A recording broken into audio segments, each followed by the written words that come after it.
ওয়াকার সাহেব সচল হয়েছে, ওনার পাঙ্খা গজাইছে ইন্ডিয়ার সচিব নিয়ম বহির্ভূতভাবে ক্যান্টনমেন্টে যাইয়া যখন দেখা করছে, তারপর থেকে গত বুধবার সে খালেদা জিয়ার সাথে গেছে দেখা করতে।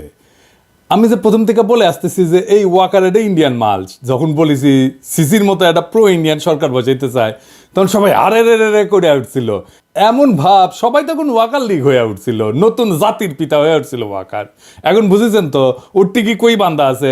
যারা তখন শিক্ষর মারিছিলেন আপনারা জবাব দিবেন, ইন্ডিয়ান ফরেন সেক্রেটারির সাথে কিসের ইটিস পিটিস, তার জবাব আছে নাই। ইন্ডিয়ান ফরেন সেক্রেটারি যে পানি পড়া দিছে, তার ভিত্তিতে এখন বাংলাদেশের রাজনীতির ইস্যুগুলো শেপ নিবে, আমি কয়ে রাখলাম, লিখে রাখেন। এরই একটা অ্যাসাইনমেন্ট হইতে পারে খালেদা জিয়ার সাথে দেখা করা, ওনারে কিছু বোঝানোর চেষ্টা করা। কি কি পানি পড়া দিছে ইন্ডিয়ান ফরেন সেক্রেটারি ওয়াকাররে, আসেন সেটা একটু বুঝে। কি দিছে এটা বলা মুশকিল, এটা ওয়াকার আর পররাষ্ট্র সচিব বিক্রম মিশ্র জানে, তবে আমরা অনুমান করতে পারি। এক নাম্বার, নতুন কোনো রাজনৈতিক শক্তি যেন উত্থিত না হয়, কারণ সেই নতুন রাজনৈতিক শক্তি হবে ইন্ডিয়া বিরোধী।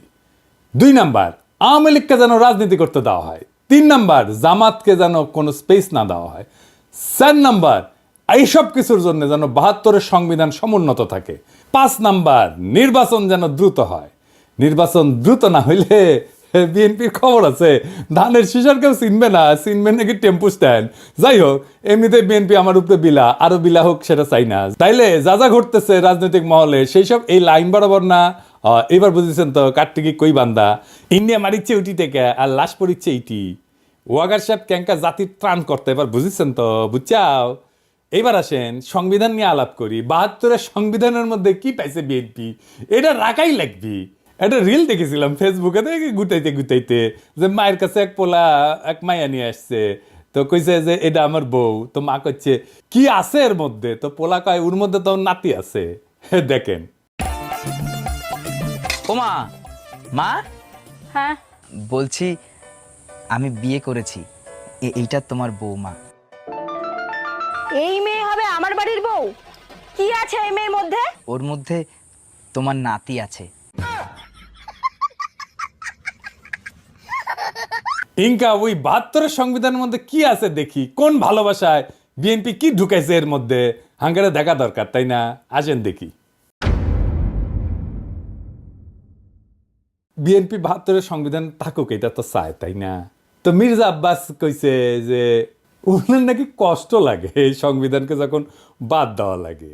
শহীদের রক্তের দিয়ে লেখা যে সংবিধান, সেই সংবিধানকে যখন কবর দেওয়ার কথা বলা হয়, তখন কিন্তু আমাদের কষ্ট লাগে। তো মানে দেখি আব্বাস ভাই, উনি আবার কইছে কি, আমি পড়ে দেখলাম অনেক মন দিয়া, ভুল কইছে নাকি? কইছে যে আমি 72 সালের সংবিধানের সমর্থক নই, আমি 71 সালের সংবিধানের মুক্তিযুদ্ধের রক্তের সমর্থক। মানে কি, বাংলাটাও তো ঠিক মতো কোনো ব্যাপারের নাই। মানে দেখি আব্বাস ভাই, 71 সালের সংবিধান কোনটা? আওলায় গেলে হবে, এখন ক্ষমতা নাই যেতে যেতে। আরো কইছে যে মুক্তিযুদ্ধ হয়েছিল বলে এই সংবিধান, ওই সংবিধানে যদি খারাপ কিছু থাকে নিশ্চয়ই সেটা বাতিলযোগ্য। ওই সংবিধানে যদি খারাপ কিছু থাকে, নিশ্চয়ই সেটা বাতিলযোগ্য। তো আব্বাস ভাই, কি খারাপ জিনিস আছে সংবিধানে? আপনি তো কইছেন যদি থাকে, তাহলে কি খারাপ জিনিস আছে সেটা বলেন, কি বাতিল করবেন সেটা বলেন। আমরা তো মনে করি 1 মণ সংবিধান, দুধের মধ্যে 1 ফোঁটা সোনা পড়েছে, পুরাটাই নষ্ট। তা আপনি বাদ দিবেন কি? পুরাটাই তো নষ্ট। একটা রাজনৈতিক দল হিসেবে আপনাদের তো বলতে হবে সংবিধানে খারাপ কি আছে। বলছেন কখনো? বলেন নাই। ওইটুকু কাজ তো করবেন না। ওই কাজ করার না আছে হ্যাডম, না আছে ইচ্ছা। সংবিধান সম্পর্কে আপনাদের ক্রিটিক্যাল পজিশন কি? নাই তো। তাই আপনারা এটা বদলাবেন না। অবশ্য ক্ষমতা গেলে বদলানোর মতো সংখ্যাগরিষ্ঠতা তো আপনাদের থাকবে না, লিখে রাখেন, কয়ে দিলাম আজকে। না না, আমাদের বদ্ধ আপনার কি, আপনারা প্রত্যেকদিন নিশ্চিত করিচ্ছেন যে আপনাদের ভোট কমে। আপনাদের ভোটের মুরগি আপনি লেজে কাটবেন না গলায় কাটবেন, সেটা আপনাদের ব্যাপার, কিন্তু আপনাদের বলতে হবে আপনারা কি বদলাবেন সংবিধানের। না বললে নির্বাচনে যাইতে পারবেন না। নির্বাচনে যাইয়া দেখেন কোন কিসিমের সমালোচনা শুনেন আমাদের কাছ থেকে, টের পাইবেন তখন। ভাইবেন না আপনাদের ভোট দেওয়ার জন্য বসে আছে সবাই, না ওই দিন বাগে খাইছে। কেন আপনাদের ভোট ব্যাংক বাগে খাইতেছে সেটা আমি আলাপ করবনি, দেখাই দিমুনি কেন আপনার ভোট ব্যাংক বাগে খাইতেছে। খুব মনে করেন যে মার্কা দেখে চাপ্পা দিবে, ওই দিন গেছে। আজ আমার আলাপ শুধু সংবিধান নিয়ে। আবার রিজি ভাই কইছে যে সংবিধান বাতিল মানে নাকি মুক্তিযুদ্ধকে অস্বীকার করা। উনি কাইন্দে শেষ মুজিবের ছবি কেন নামানো হয়েছে দেখেন। শেখ মুজিবের ছবি নামানোটা উচিত হয়নি। খন্দকার মোস্তাক নামিয়েছিলেন, জিয়াউর রহমান তুলেছিলেন। ইতিহাস আপনার নির্ধারণ করবে, বিচার করবে। তো সেই বিচারের ভার থাকলো, জনগণ বিচার করবে। কিন্তু আমাদের জাতীয় জীবনের, জাতীয় ইতিহাসের আন্দোলনে যার যতটুকু অবদান সেটা স্বীকার করা হোক। আমরা আওয়ামী লীগের মতো সংকীর্ণ নই, আমরা ছোট মনের প্রচার দেব না। এই জন্যই বলছি শেখ মুজিবের ছবি নামানোটা উচিত হয়নি। তো বাঘের পিছে যেমন ফেউ থাকে না, তেমনি বাংলাদেশের সরকারি দলের পিছে একটা গৃহপালিত বিরোধী দল থাকে। এটা এরশাদ শুরু করেছিল। এরশাদের ছিল আসাম রব, হাসিনার ছিল জাতীয় পার্টি, আর ক্ষমতায় যাইতে না যাইতে গৃহপালিত বিরোধী দল ইলেক্ট করে ফেলছে ওই বিএনপি, নূর সাকি এদেরকে দিয়া। এদের নমিনেশন আগেই কনফার্ম করেছে। দেখেন, নিজের দলের নমিনেশনের খবর নাই, ওই জোট সঙ্গীর নমিনেশন কনফার্ম করেছে 6 নেতার। হ্যাঁ, তো এই গৃহপালিত বিরোধী দলের এক নেতা নূর অলরেডি আওয়াজ দিতেছে তারা 72-এর সংবিধান বাতিল চায় না।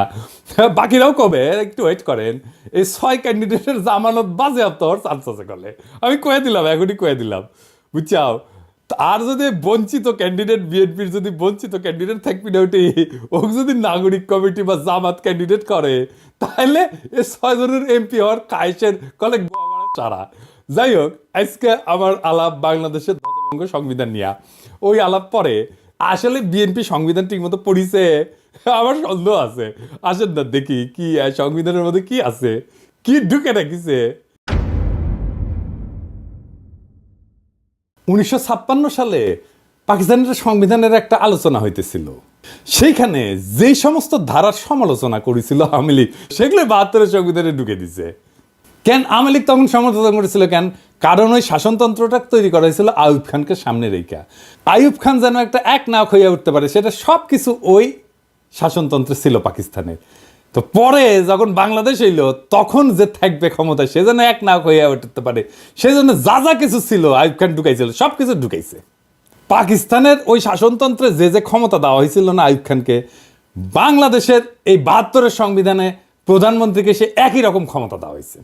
আপনি তো জানেন যে এমপি ইলেকশন হয়ে আসে 300টা সিট থেকে, কিন্তু এই এমপি কি কেন স্বাধীনভাবে কোনো আলাপ করতে পারে, সিদ্ধান্ত নিতে পারে, মতামত দিতে পারে না? দলের ডিসিশনের বাইরে গেলে সদস্যপদ বাতিল হয়ে যায়। মানে হাসিনা যেটা চাইবে, বা সংসদের নেতা যেটা চাইবে, বা ভবিষ্যৎ দলের নেতা যেটা চাইবে, সেখানে এমপিদের ভোট দিতে হবে। তাহলে আলাদা আলাদা এমপি থেকে লাভ কি, তাই না?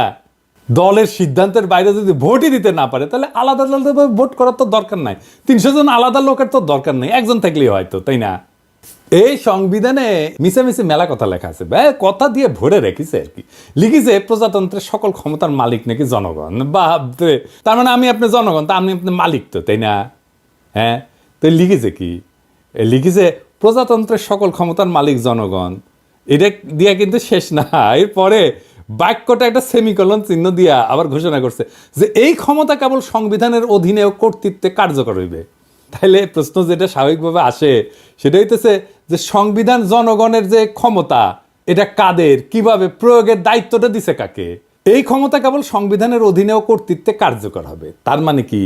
তার মানে এই ক্ষমতাটা প্রয়োগের দায়িত্ব কারে দিছে, বুঝছেন? এই ক্ষমতা প্রয়োগের মালিক হইতেছে প্রধানমন্ত্রী। আপনি মালিক, কিন্তু প্রয়োগ করবে প্রধানমন্ত্রী। মানে বুঝেছেন তো, মালিক আপনি, কিন্তু মালিকের ক্ষমতা প্রধানমন্ত্রী।